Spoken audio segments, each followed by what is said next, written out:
En la conferencia de Rodrigo Moreno Gutiérrez, El ejército trigarante,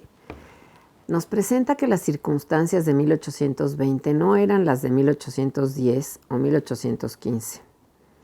Desde la crisis política de 1808 y desde el levantamiento del 10, imprevistos acontecimientos se habían sucedido uno tras otro en la Nueva España. Para 1821, el ejército virreinal se encontraba fragmentado, sin una sola cabeza y ni un solo reglamento, con la mayoría de las tropas conformadas por americanos y solo con algunos elementos procedentes de la península ibérica. En la Nueva España, tanto en el campo insurgente como en el realista, existían en el año 20 discusiones sobre los derechos del hombre, la soberanía, la representación, la necesidad de una constitución, el modelo de una monarquía constitucional, la existencia de repúblicas como la francesa o la de los Estados Unidos, la libertad de imprenta y otros conceptos totalmente novedosos. En esta compleja etapa, subraya el doctor Moreno, el proceso de la consumación de independencia se puede explicar mejor si se comprende la creación y conformación del ejército trigarante. El plan de independencia de la América Septentrional, proclamado en Iguala el 24 de febrero del 21, es el resultado de ese proceso que tuvo su inicio en la monarquía española en el 8, como lo hemos venido escuchando, al cual se sumaron 10 años de guerra civil en la Nueva España, además de ser un plan inmerso en la era de las revoluciones atlánticas de 1820. Agustín de Iturbide, citando al doctor Moreno, y cito, es el jefe de armas de un pueblo de provincia que buscó cambiar el orden vigente, tal y como lo intentarían Guglielmo Pepe en el reino de Nápoles, Alexandros Ypsilanti en Grecia y Sergei Murayev, apóstol, en Rusia. Modelo en el que, por cierto, la figura de Agustín de Iturbide y su revolución encuentran, como veremos, interesantes semejanzas. Cierro la cita. Anotemos que en 1820, en la primera ola revolucionaria atlántica, no estaba reñida la idea de independencia con la defensa de la monarquía constitucional para un rey, fuese Fernando VII o un monarca escogido de alguna familia real, como sería el caso de Grecia o Bélgica al conseguir su independencia. El Plan de Iguala es un programa político que contempla un Estado nacional independiente separado de España, que ofrece el trono al rey Fernando VII con la condición de que se gobierne desde México, que dispone además que el monarca estaría limitado por un Congreso y una Constitución adecuada para la nación. Protege a la religión y respeta el fuero eclesiástico y el fuero militar. También propone la creación de un ejército de las tres garantías, religión, independencia y unión, para implementar su vigencia, y que va más allá de lo establecido de la Constitución de Cádiz, porque sí el Plan de Iguala le da acceso a la ciudadanía a criollos, indios, españoles, europeos, africanos, asiáticos, mestizos y castas. Los 7 meses que duró el movimiento trigarante de febrero a septiembre del año 21 fue efectivamente un pacto político, pero no solo eso, fue un proceso colectivo mediante el cual se ponen de acuerdo intereses diversos y fue asimismo un movimiento modélico y un levantamiento militar respetuoso de las garantías de la población. El análisis de la creación del ejército trigarante desvela a un autor, Agustín de Iturbide, y quizás a otros que fueron consultados por él. Este documento fundacional del Estado mexicano, como muestra a un ejército conformado por un conjunto de actores que vivió las experiencias de los últimos años del virreinato dentro de una monarquía en crisis. El ejército trigarante, que más tarde se llamará Ejército Imperial Mexicano, estaba conformado por antiguos realistas e insurgentes indultados por el virrey Apodaca, por fuerzas guerrilleras como las tropas de Vicente Guerrero, milicias locales, por oficiales del ejército realista, por milicias como el regimiento de Celaya, del cual era coronel el propio Iturbide, y también por militares españoles peninsulares de las tropas expedicionarias, cada uno de estos protagonistas con diferentes propósitos e intereses. Por tanto, no es de sorprender que las tensiones que se dieron al interior de la Trigarancia y que más tarde aflorarían, contribuirían a debilitar al primer imperio mexicano y a su primer jefe, Agustín de Iturbide. Marchemos ahora junto a Rodrigo Moreno con el ejército trigarante en esta conferencia. Rodrigo Moreno Gutiérrez es maestro y doctor en Historia por la Facultad de Filosofía y Letras de la Universidad Nacional Autónoma de México. Cursó el Máster de Especialización en Historia del Mundo Hispánico en el Consejo Superior de Investigaciones Científicas en Madrid, España. Sus principales líneas de investigación están relacionadas con los lenguajes políticos y con la historia social y cultural de la guerra y de las Fuerzas Armadas en las revoluciones de independencia en Hispanoamérica. Es investigador titular definitivo de tiempo completo del Instituto de Investigaciones Históricas y profesor de la Facultad de Filosofía y Letras y del posgrado en Historia en la Universidad Nacional Autónoma de México. Ha colaborado en otras universidades de México, Argentina y Estados Unidos. También ha publicado varios capítulos en libros colectivos y artículos en revistas académicas, y es autor del libro La Trigarancia, Fuerzas Armadas en la Consumación de Independencia, Nueva España, 1820-1821. Es investigador nacional nivel 1 en el Sistema Nacional de Investigadores. Recibió la medalla Gavino Barreda y fue becario de la Fundación Carolina y del Instituto Nacional de Estudios Históricos de las Revoluciones de México. Obtuvo el premio Marcos y Celia Maus a la mejor tesis doctoral y el premio Ernesto de la Torre Villar en Investigación Histórica sobre la Independencia de México. Fue merecedor en 2019 del reconocimiento Distinción Universidad Nacional para Jóvenes Académicos en el área de docencia en humanidades.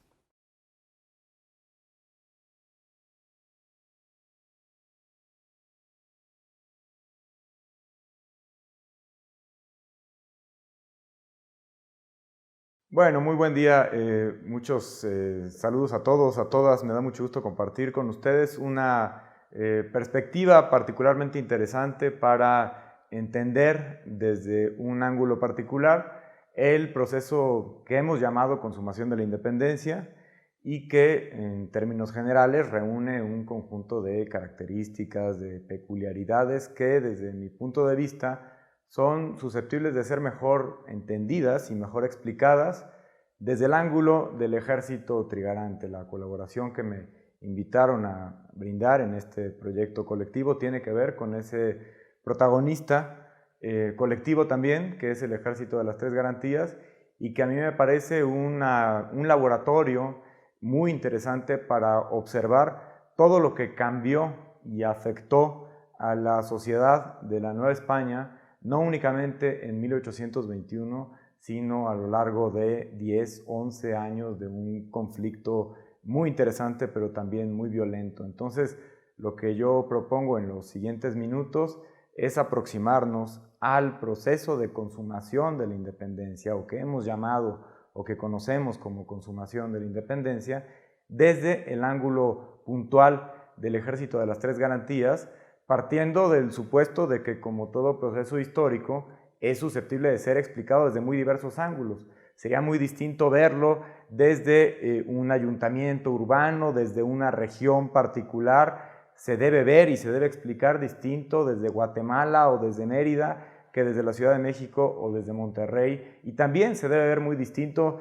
desde un hombre o desde una mujer, desde un miliciano, desde un militar, desde un político, desde un diputado, desde un eclesiástico. Entonces, a mí me parece que todas estas visiones y todos estos puntos de vista convergen muy bien en ese actor colectivo que es el Ejército de las Tres Garantías y que nos ayuda a recuperar la impresión de la independencia mexicana de 1821 como un conflicto armado o desatado a partir de una dinámica de guerra abierta no únicamente en la Nueva España, sino en toda la América española desde 1808, desde 1810. Entonces, lo que propongo es ver al ejército trigarante como una síntesis de un conjunto de problemas, de un conjunto de actores, de protagonistas, de sujetos, de tensiones, de agentes, para entender desde ahí algunas de las particularidades de esa etapa definitiva de la consumación de la independencia, que creo que tenemos que entender también como un momento particular, definitorio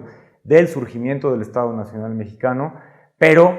que no concluye propiamente dicho la independencia como tal, dependiendo de cómo la entendamos. Entonces, me parece muy interesante en este sentido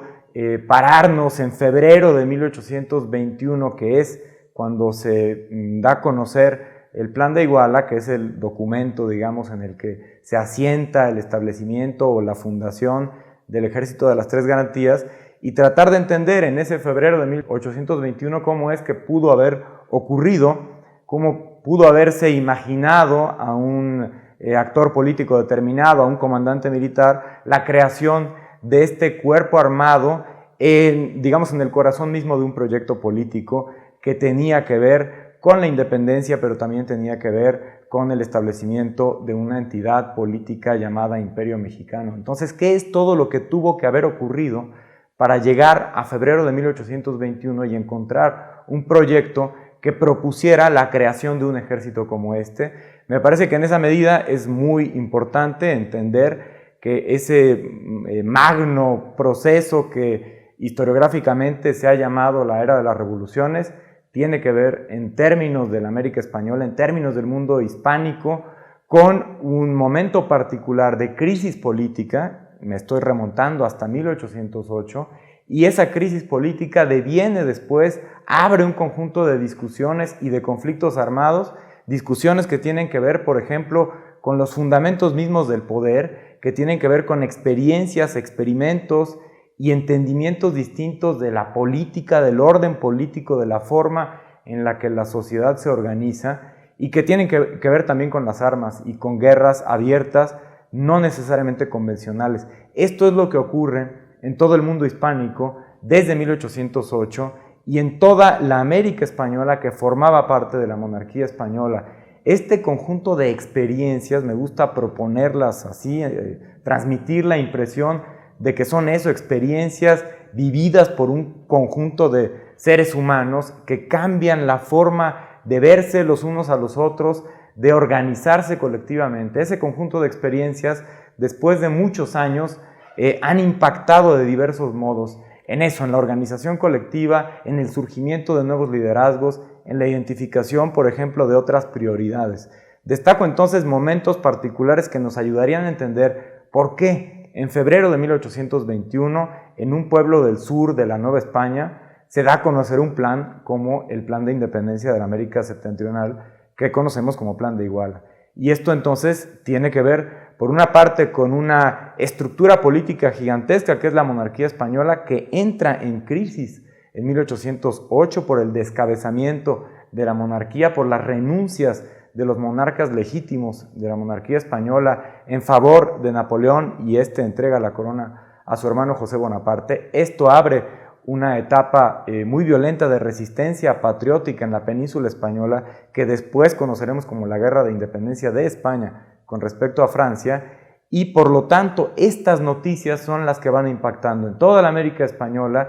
y que abren las posibilidades de imaginar lugares distintos de América dentro de ese edificio gigantesco que es la monarquía española. Este es el contexto en el que tendríamos que entender el estallido de las revoluciones hispanoamericanas que después se asumen como independentistas, particularmente en 1810. Entonces, esto no se resuelve ni se cierra propiamente dicho en 1811, 12, 14, sino que son un conjunto de experiencias y experimentos que van, digamos, sedimentando y causando muerte y causando violencia, pero van sedimentando un tipo de organización distinta a la que hasta ese momento imperaba. En particular destaco dos rubros muy importantes para entender por qué en febrero de 1821 la gente piensa lo que piensa y se organiza como se organiza. Por una parte, la guerra abierta desde 1810 en la Nueva España, una guerra que tiene muchas formas de ser entendida, de ser vista, muchas formas de haber sido vivida y de haber sido padecida, y que revela distintos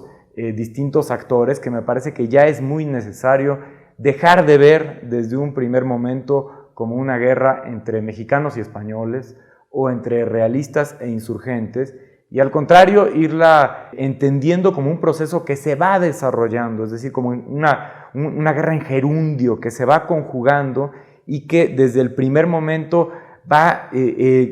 creando distintas capas de conflicto, que va desarrollando distintos niveles. Los insurgentes no existían antes de septiembre de 1810, sino que se van creando, se van imaginando, van identificando sus propios proyectos. Y en el otro lugar tampoco existían propiamente los realistas, no existía un ejército del rey en España, sino un conjunto de corporaciones armadas de muy diverso tipo y otras tantas que se van creando para combatir a esa rebelión, combatir y controlar esa rebelión. Entonces son esos 10 años de guerra que se tiene que entender en el contexto de conflicto abierto del mundo hispánico, pero particularizada en la Nueva España, los que nos explicarían por qué encontramos en 1821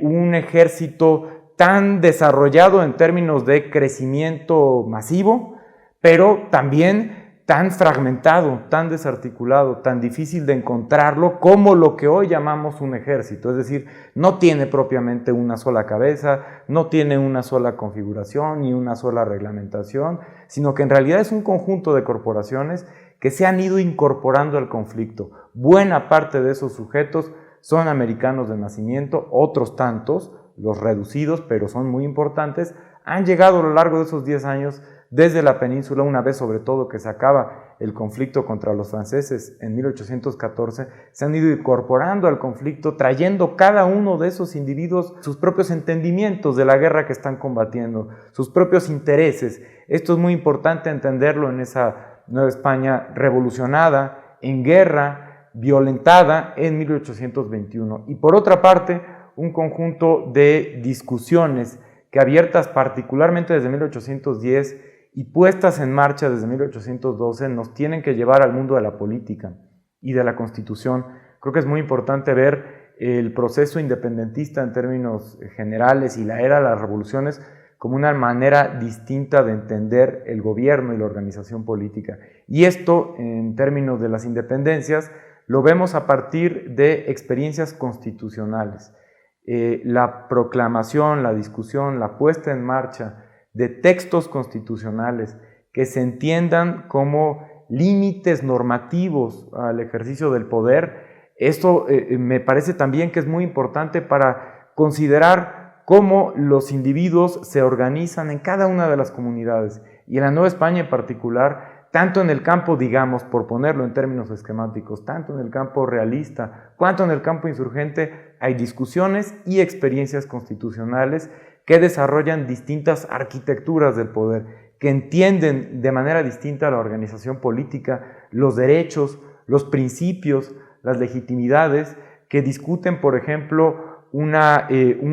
organización colectiva sentada y fundada en la soberanía nacional y no tanto, por ejemplo, en el derecho divino de los reyes, que articulan distintas formas de ciudadanía y que a esa figura elemental que es el ciudadano le van cargando obligaciones y le van cargando derechos, ¿no? Este mundo de derechos y obligaciones que es tan distinto al antiguo régimen que tiene que ver con privilegios y con cargas y con corporaciones. Una cosa no termina un día por el hecho de que se promulgue una constitución, pero la constitución sí desarrolla formas distintas de pensar y de organizarse. Estas son las experiencias que me parece que tenemos que considerar para entender por qué en ese pueblo de Iguala se proclama un plan en un contexto particular de una Nueva España que desde 1820, como buena parte de la América Española y como la península ibérica en su conjunto,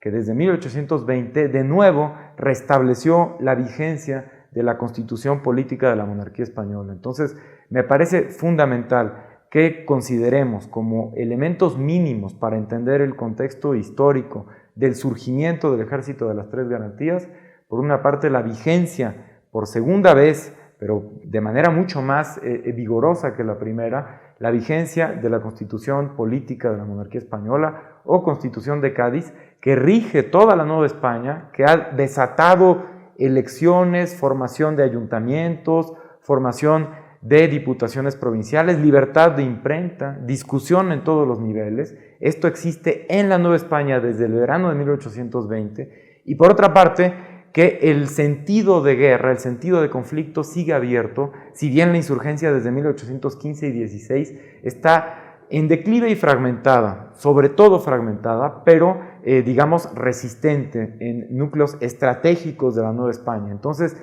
estos son los elementos que creo que nos ayudarían a entender por qué se envía a un individuo como Agustín de Iturbide, que es un miliciano, que antes de 1810 no tenía experiencia de guerra, que estaba incorporado a milicias provinciales, se envía de nueva cuenta al frente de guerra para combatir a una de esas insurgencias en el sur de la Nueva España, en un contexto de vigencia constitucional en el que las discusiones y los principios tienen justamente ese sentido. Me parece que ese es el contexto fundamental en el que podríamos comenzar a entender el surgimiento de ese actor interesantísimo y colectivo que es el Ejército de las Tres Garantías. Bien, habiendo considerado entonces lo interesante y complicado que es ese contexto histórico en el que encontramos la promulgación del Plan de Independencia de la América Septentrional,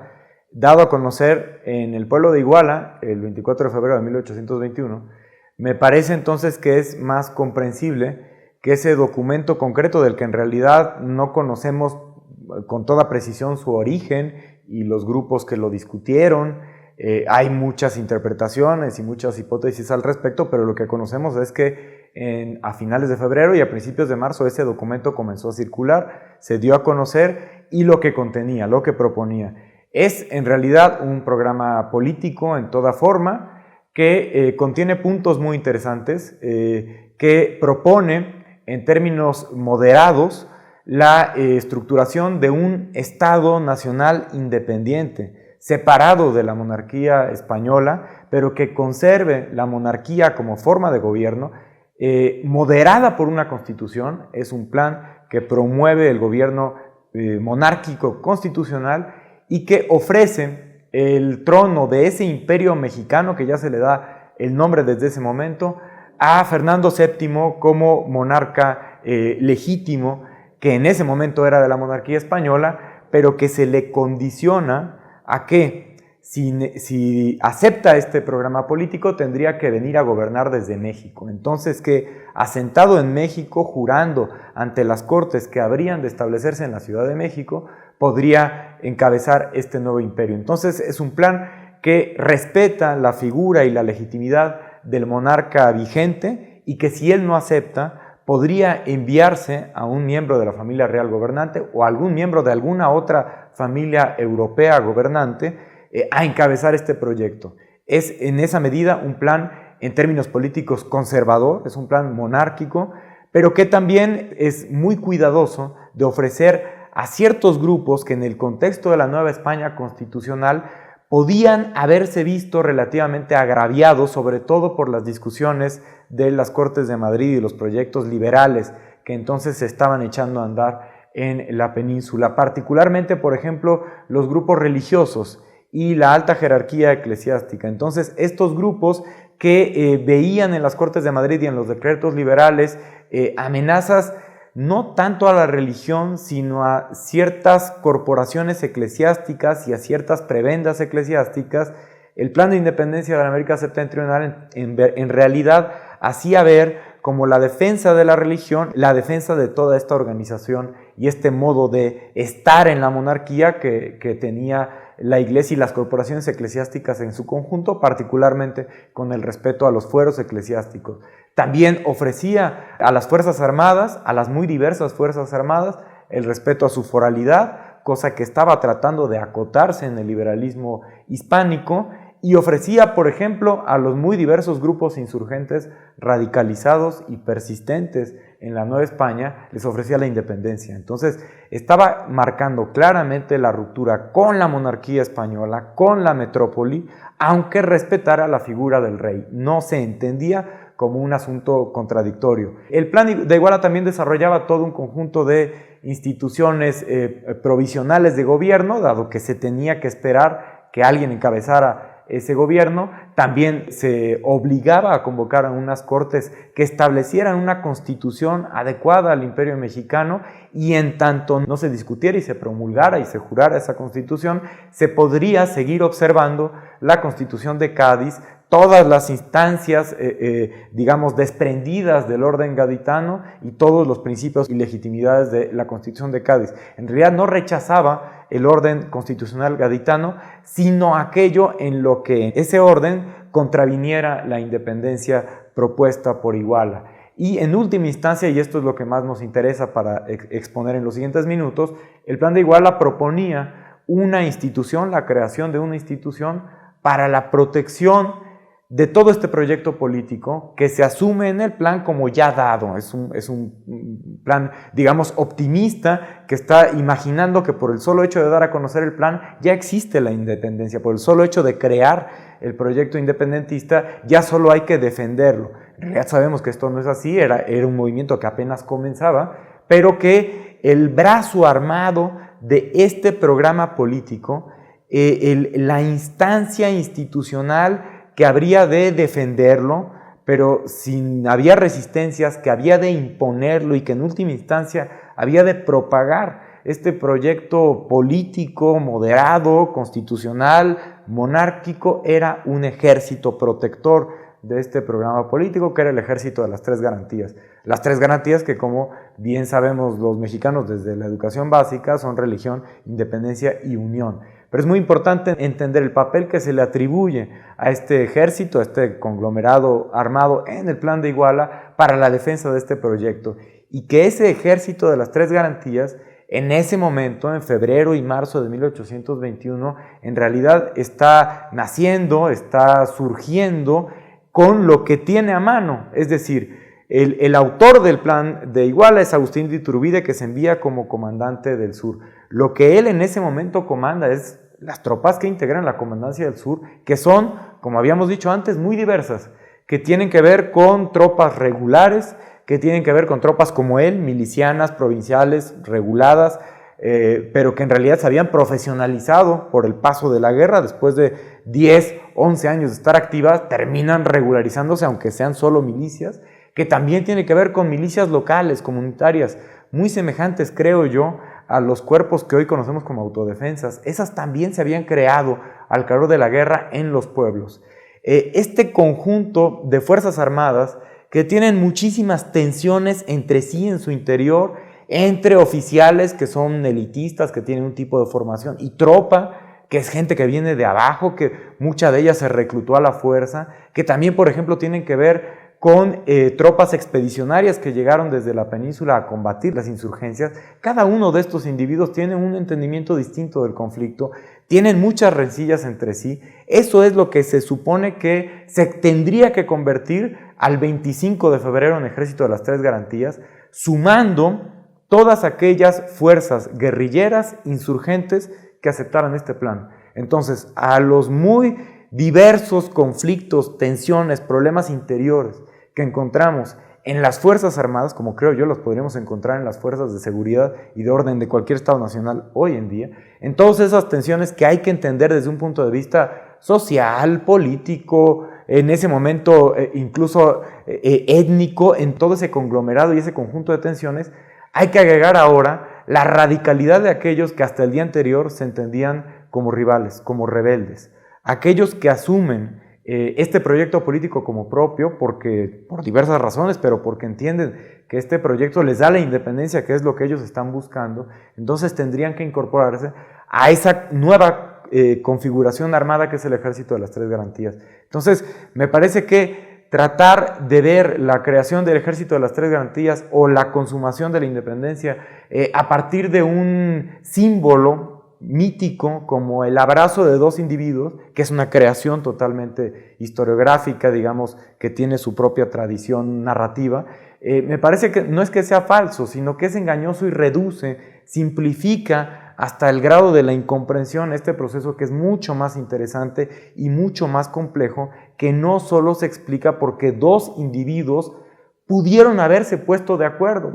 dejémoslo del abrazo de lado, eso es una anécdota que no tiene la menor importancia, sino todo lo que tiene que ver con las redes y los cuerpos que estos dos sujetos y muchos de esos líderes habían logrado cohesionar en los meses o en los años anteriores. ¿Cómo es que se pudieron haber puesto de acuerdo por un proyecto político, grupos que hasta el día anterior se entendían unos a otros como rivales a muerte, como desleales, como traidores? Me parece que esa es una faceta muy interesante para entender lo mucho que abre el proceso de la independencia y que, visto así, creo que tenemos que asumir como 7 meses, que sabemos que duró 7 meses entre febrero que se da a conocer el plan, febrero de 1821, y septiembre que se ingresan las tropas triunfalmente a la Ciudad de México. Tendríamos que entenderlo más en términos de un desarrollo gradual, conflictivo, que abre también una lógica de guerra. Esto es lo que me interesa mucho proponer, que el desarrollo de la trigarancia o del movimiento de las 3 garantías,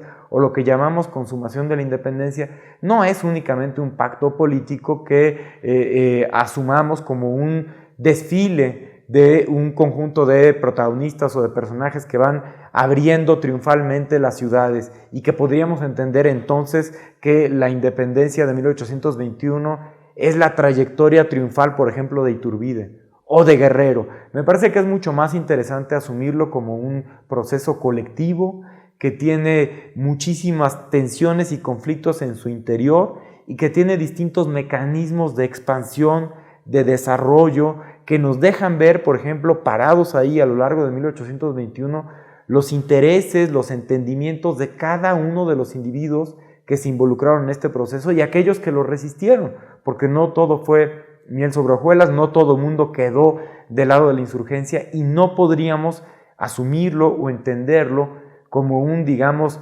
metafísico trasvase de las fuerzas realistas que un día simplemente se cambian la camisa y se convierten en trigarantes, y entonces la Nueva España cambia de ropajes y se convierte automáticamente en Imperio Mexicano. Me parece que es mucho más interesante irlo viendo comunidad a comunidad, ir entendiendo que particularmente desde el punto de vista del Ejército de las 3 garantías, la consumación se asume como un movimiento político modélico que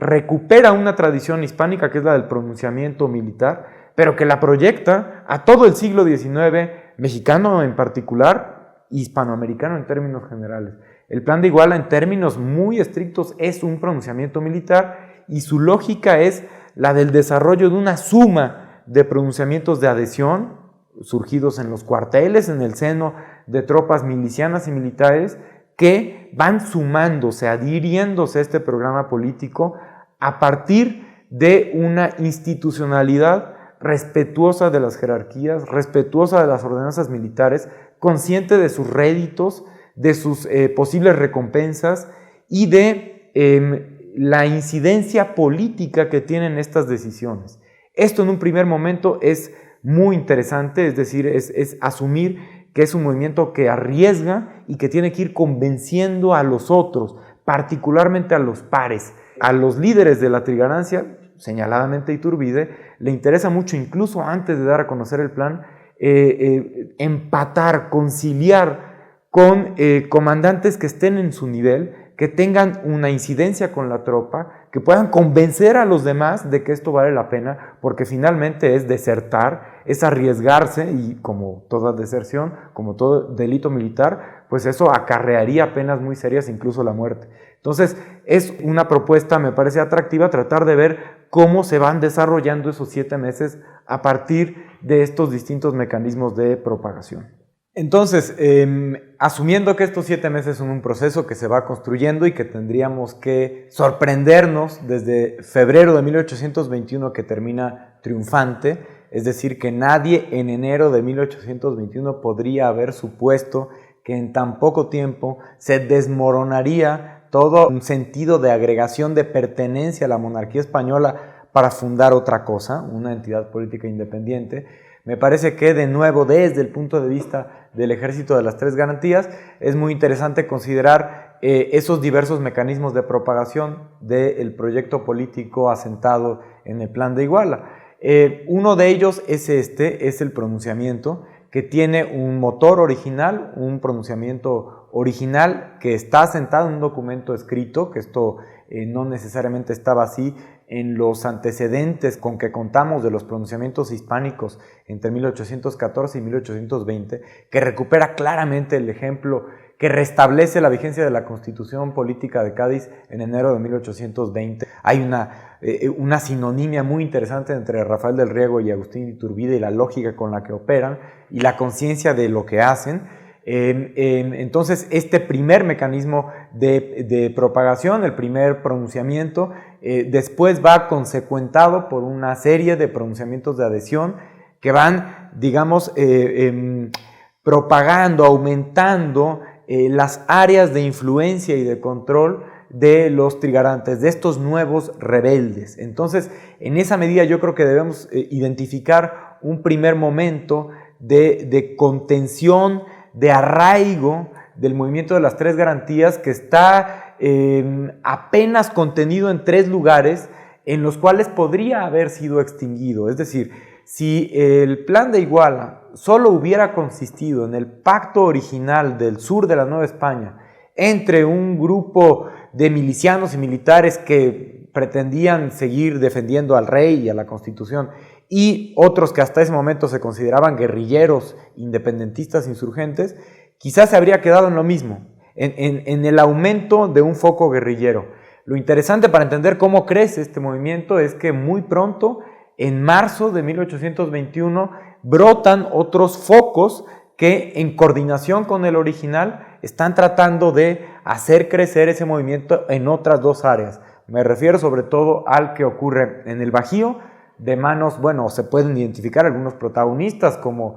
Anastasio Bustamante y como Luis de Cortázar. Estos 2 protagonistas hacen que, digamos, se arraigue, se asiente el germen del movimiento independentista en el Bajío. Era un escenario particularmente militarizado porque ese es el origen de la rebelión popular de 1810. Lo que no quiere decir es que desde ese momento las principales ciudades del Bajío, que es el pulmón productivo de la Nueva España, el pulmón productivo de plata hasta antes de 1810 del mundo, es el lugar del mundo en el que se produce más plata y por lo tanto se genera un mercado interesantísimo para proveer a esa producción platera. Entonces, que en el Bajío, con esos componentes de mercado, de explotación, de estratificación socioeconómica, se haya desarrollado una estructura miliciana, militarizada, muy importante para contener esa primigenia, digamos, rebelión popular. No es casual, pues hay un conjunto de elementos que nos explican por qué de nueva cuenta es el Bajío el que recupera importancia. Y el tercer foco, digamos, si contamos el original del sur, el segundo el del Bajío, el tercero es un área también muy interesante que tuvo muchos momentos de conflicto abierto, que es el área que comunica Veracruz con Puebla y que tiene particular trayectoria guerrillera porque es el área cercana a la principal ruta comercial del Virreinato de la Nueva España, que es aquella que une a la Ciudad de México con Veracruz. Entonces, identificados así como la principal región productiva y 2 de las principales rutas comerciales, la del sur, que tiene que unir la Ciudad de México con el comercio del Pacífico y con Acapulco particularmente, y la ruta comercial que va hacia Veracruz y que también está involucrada con la región productora de las villas de Córdoba y Orizaba, que producen importantes cantidades de tabaco, que es un ingreso fiscal vital para la Nueva España. Entonces creo que adquiere sentido por qué surgen en estos 3 lugares estratégicos los primeros 3 focos de la nueva rebelión. Y estos focos, en un primer momento,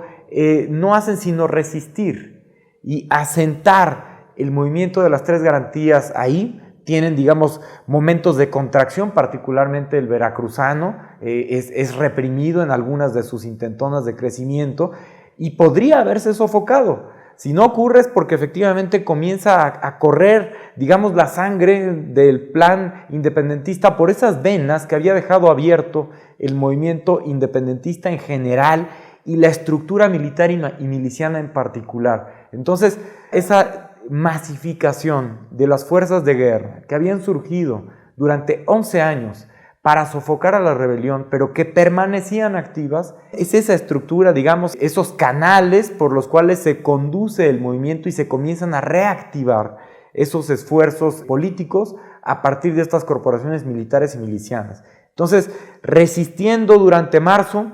comienza claramente a expandirse durante abril, y me parece que ese es el momento clave de la lógica militar del movimiento de las tres garantías. Un momento en el que desde luego encontramos enfrentamientos armados, es decir, en todos los 7 meses de movimiento trigarante encontramos unos notables 14, 15 enfrentamientos armados, no son pocos, no tendríamos por qué compararlos con el grado de violencia que desató la rebelión de 1810 y lo que ocurre en los 5 años posteriores a ella, pero desde luego hay una lógica de guerra, hay una lógica de tomar o insinuar la violencia con fines políticos. Eso es la guerra, y eso ocurre para la toma de capitales importantes, de ciudades principales, como ocurre, por ejemplo, en Valladolid de Michoacán, una vez que, además es la cuna de Iturbide, una vez que se toma Valladolid de Michoacán, hay un periodo como de asentamiento en núcleos urbanos fundamentales, y ahí es cuando sí hay una posibilidad de negociación más abierta con quien no se había decidido por la seriedad de este movimiento. Y después una tercera etapa de expansión que me parece que tiene que ver con el segundo eje con el que creo que tendríamos que entender las revoluciones, que es con el eje de la Constitución. Es decir, aquí me interesaría también proponer, a pesar de que estamos viendo este movimiento sobre todo desde el ángulo, desde la mirada del ejército de las tres garantías, no tendríamos que dejar de entender que este movimiento no es únicamente militar, ni se puede entender únicamente a partir del crecimiento de este ejército que va sumando, digamos, adhesiones militares día con día, mes con mes, sino que también lo tendríamos que entender a partir de la suma también de distintas instituciones representativas que, surgidas al amparo de la vigencia constitucional desde 1820, están gobernando sus comunidades, sus provincias y sus regiones. Me parece en este sentido que es fundamental recuperar la importancia de los más de 1000 ayuntamientos constitucionales que desde julio, agosto, septiembre de 1820, habiendo sido votados, electos por sus propias comunidades, estaban gobernando los destinos de cada uno de los pueblos. Son estas instancias con individuos recientemente electos, o sea, esto no existía antes, o si existía tenía otro sentido, eran ayuntamientos propietarios, hereditarios. Lo que vemos ahora es que estas instituciones, particularmente los ayuntamientos, son los que desde particularmente mayo, también junio, comienzan a sumarse a este movimiento. Es decir, comienzan a elaborar todo un ritual. ¿Por qué es eso? Es un ritual que tiene que ver con misas, que tiene que ver con juras, con desfiles, con la lectura del plan de Iguala, así como se había leído la Constitución cuando ellos habían sido electos, y con la incorporación colectiva de toda la comunidad en ese nuevo proyecto. La jura es eso, es un compromiso público de quién está con esto y a qué se compromete. Ese periodo de expansión me parece que sí tiene que ser entendido más en términos civiles y colectivos.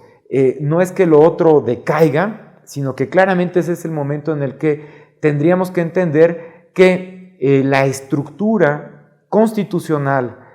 de ayuntamientos comienza a formar parte de este nuevo proyecto independentista. Entonces, una es una explicación más miliciana, más militar, más armada, y la otra es un componente o un brazo más civil, más colectivo. A partir de estos dos ejes, me parece que con distintas etapas y distintos ritmos, es muy interesante ver que esos 7 meses construyen un nuevo proyecto colectivo que va aislando resistencias concretas, ¿no? Claramente me parece a mí que quien queda siempre del otro lado de este proyecto, quien nunca logra transar con este proyecto o entender que es una posibilidad legítima y potente de organización política, es aquello que había desarrollado la propia guerra. Es la cúpula militar y política que había terminado por gobernar los destinos de la Nueva España y que había desarrollado una lógica de gobierno muy distinta a la que en realidad había imperado durante 3 siglos. Una lógica mucho más militarizada, mucho más autoritaria, mucho más excluyente, que había, por ejemplo, implementado una serie de cargas fiscales para sostener a los propios ejércitos crecidos, pero no solo eso, y que no era tan coincidente con la lógica del gobierno representativo y el liberalismo en ese momento vigente. Parece que esos gobernantes de las provincias y del virreinato, todos ellos militares, todos ellos españoles de origen, son los que nunca terminan de entender la fuerza y los objetivos de este movimiento, y además tenían otro tipo de lealtades incorporadas. Entonces queda muy claro en el desarrollo de la trigarancia las resistencias y su calidad de aislamiento político en el que habían llegado después de tantos años. Y esto se nota muy claramente en la última etapa de desarrollo trigarante, concretamente julio y agosto, en el que podemos ver cómo se derrumba la estructura de la Nueva España, particularmente a partir de dos puntos, de dos fenómenos o acontecimientos muy puntuales. Por una parte, un golpe de Estado en la Ciudad de México, en la capital del virreinato. La revolución independentista comienza en Nueva España con un golpe de Estado en 1808, es depuesto el virrey Iturrigaray, y casi se cierra con otro. En julio de 1821 es depuesto violentamente por sus propias fuerzas de guerra, por su propia junta militar, el virrey legítimo, Juan Ruiz de Apodaca, que en ese momento por la vigencia constitucional ya no se podía llamar virrey, sino jefe político superior, pero es depuesto por sus propios militares, haciéndole ver que no estaba desarrollando una buena defensa militar. Pero es esta lógica militar la que me interesa destacar. Y este advenimiento de un nuevo gobierno golpista es todavía más ilegítimo y más ilegal en un sentido constitucional. Y está política y materialmente aislado en la Ciudad de México. Eso desde julio y desde agosto se ve muy claro, y los líderes trigarantes no hacen sino capitalizarlo y subrayar y señalar que esos que están gobernando en la Ciudad de México no son gobernantes legítimos ni legales. Y esto además se complementa con el segundo fenómeno que quería señalar, que es la llegada de Juan O'Donoghue como gobernante que habría de ser el nuevo, digamos, virrey, entre comillas, el nuevo jefe político superior, enviado por las Cortes de Madrid, enviado por el rey, en sentido estricto por el rey, y Juan de O'Donoghue pacta con Agustín de Iturbide como